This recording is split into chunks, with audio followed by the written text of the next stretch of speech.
Спрей концентрат дегеніміз не? Оны қалай қолданамыз? Және де нанобальзамдардан қандай айырмашылығы бар? Міне, көптеген адамдардың мазалап жүрген сұрақтары осы. Бүгін мен сіздерге осы сұрақтарға жауап беретін боламын. Менің есімім Ақмарал Тасболатова. Осы тақырып сіздерге қызықтырса, онда ары қарай жалғастырып, менің каналыма жазылып, лайк басуды ұмытпаңыздар. Міне қараңыздар, спрей концентрат, павлон спрей, жалпы оның не пайдасы бар, бұның нанобальзамдардан айырмашылығы не? Нанобальзамдардың бұл концентрат, яғни осы нанобальзамдардың атасы десе болады. Неге? Себебі осы концентраттың основасынан бальзамдар жасалған. Яғни әрбір бальзамға осы концентраттың себілгені бар. Және де Vitality Luxe'ге гранаттың соғы қосылған, ал перфектаға араның үстінің балы қосылған. Концентрат себілген, одан кейін 0,150 мг әрқайсының бальзамның құрамында осы концентраттың құрамы бар. Жалпы осы бірінші, осы концентраттың негізінде ойлап шығарған. Бұл концентраттың құрамында 189 емдік шөптер бар, және де 250 макро-микро элементтер, яғни біздің ағзамызға керекті барлық дәрумендер мен витаминдер, минералдар бар. Одан бөлек коэнзим Q10 бар, 88 ксантон бар, және де тағы да осы Қазақстанда біз 189 шөп дейміз, оның осы Қазақстанда 50 шақтысы өзімізде өсетін емдік шөптер, басқалары бүкіл 5 континенттің барлығынан жинақталады. Яғни бұның 40-тан астамы балдырлардың түрі, 4 түрлі женьшеннің тамыры бар, және де басқа да шөптердің сығындысынан жасалған. Бұл нанотехнологиямен жасалған, 500 есеге дейін майдалап, соны ең керегін бізге сығындап осыған салып отыр. Жалпы бұл 52 сепкенге жетеді. Көбісі айтады, бұл неге қымбат, және де нанобальзамдарды шеберсек, екеуінің айырмашылығы не деп жатады?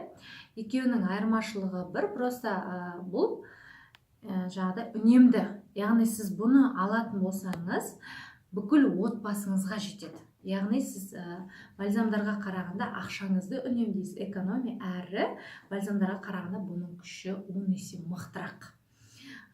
Яғни сіз бір сепкеннің өзін 5 литр суға себесіз. Сосын сол 5 литр суды ішесіз. Бұны егер бальзамдарды алғашында бірден бұнан бастамаған адамдар, мысалы, бальзамдарды хотя бы бір ай ішкен адамдар, оны для лечения емдік қасиетке 5 литр суға себеді. Ал бальзамды ішпеген, мысалы, отбасы мүшелеріндегі адамдар болса, олар қалай ішеді? Олар профилактика ретінде 10 литр суға себеді, яғни бір сепкенін. Немесе 5 литр суға себілген судың жарты стаканын осы спрейдің суын құйып, жарты үстіне тағы да фильтрованный суды құйса болады. Яғни бірге бір ету керек. Сол кезде профилактикалық дозада болады. Міне осы негізінде түсінген адамға осы концентрат бұл 6 айға жетеді, бүкіл отбасына, және де ақша жағынан үнемдейсіздер, және күштірек. Міне осы айырмашылығы. Бұны қалай қолданамыз? Бұны 5 литр суды аласыздар. Міндетті түрде тазартылған су болу керек. Газдалған сусын болса тіптен жақсы, газдалмаған болса да бола береді, бірақ тазаланған фильтрованный су болу керек. Немесе тасайдың сулары, бұлақтың сулары да жарайды, бірақ кранның су болмайды, және қайнаған суға себуге болмайды. Бұны аламыз. Алғашқы қолданатын кезде 5 литр суды аламыз.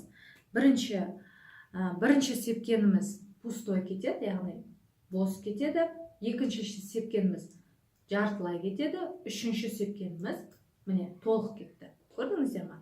Алғашқы сепкен кезде 3 рет себеміз. Одан кейін 1 рет сепсеңіздер жеткілікті. Міне сепкеннен кейін бұны қозғаймыз, әрине, міндетті түрде қозғаймыз. Ол әбден араластырамыз. Араластырғаннан кейін бұны банкіге немесе эмалированный шелектерге құйып қою керек. Себебі пластикте тұрса да, бұның білесіздер, пластикте зиян, химический реакция болуы мүмкін, ол да бір зиянын бөледі. Сол себептен мүмкіндігінше банкіге құйып қойсаңыздар болады. Алғашқы кезде бұны қалай ішу керек? Алғашқы кезде 100 граммнан азанда 100 граммнан кешке 2 мезгіл бастайсыздар. 2-3 күн солай ішіп, одан кейін 150 миллиграммға көтеріп, азанда кешке, одан кейін 200 миллиграммға көтеріп, бірте 1 литрге дейін жеткізесіздер. Яғни 1 литр адамның суточный дозасы спрей концентраттың. Одан кейін бұны 6 айға дейін ішу керек. Сол кезде біздегі ағзамыздағы барлық шлак токсиндер тазаланып, иммунитетіміз көтеріліп, холестериніміз қалыпқа келіп, көптеген аурулардың алдын аламыз. Бұны кімдерге ішуге болады? Жалпы көбісі сұрақ қойып жатады, кімдер ішсе болады деп. Бұны емізулі баладан бастап қартайған қарт кісілерге дейін іше беруге болады. Оның ішінде жүкті әйелдерге де тіптен өте қажет. Жүкті әйелдер және емізулі аналарға. Ауру адамдарға да болады, және де сау адамдарға да болады. Ауру адамдарға ем үшін, сау адамдарға профилактика ретінде ішіп тұру керек, көптеген аурулардың алдын алу үшін. Содан кейін ғана 6 ай, 1 жылға дейін ішіп, содан кейін ғана тоқтатып, кейін жылына 1 рет немесе 2 рет профилактика ретінде ішіп тұрсаңыз, сіз өміріңізді ұзартасыз, әрі качественный, яғни деніңіз сау болып өмір сүруіңізді қамтамасыз етесіз. Міне осыны алыңыздар, қолданып көрсеңіздер, көптеген ауруларыңыздан шипасын табасыздар. Сау болыңыздар. Менің соңына дейін тыңдағандарыңызға рахмет. Менің тағы да осы видео ұнаса, каналыма жазылып, лайк басуды ұмытпаңыздар.